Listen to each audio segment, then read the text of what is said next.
దేవుడు ఉన్నాడన్న విషయం నాకు ఎందుకు చెప్పలేదే? నిజంగా నాకేం తెలియదండి. తెలియదా నీకు? నన్ను నమ్మండి. ఇక నుంచి నీతో నేను సంసారం చేయలేను. పదా మీ ఇంటికాడ తెచ్చత్తా.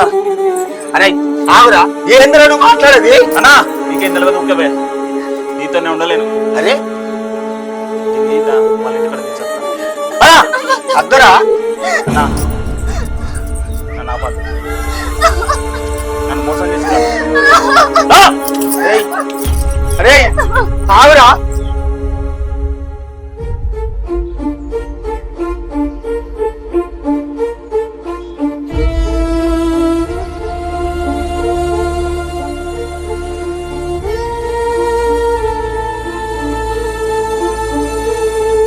బాగా అర్థం కావా?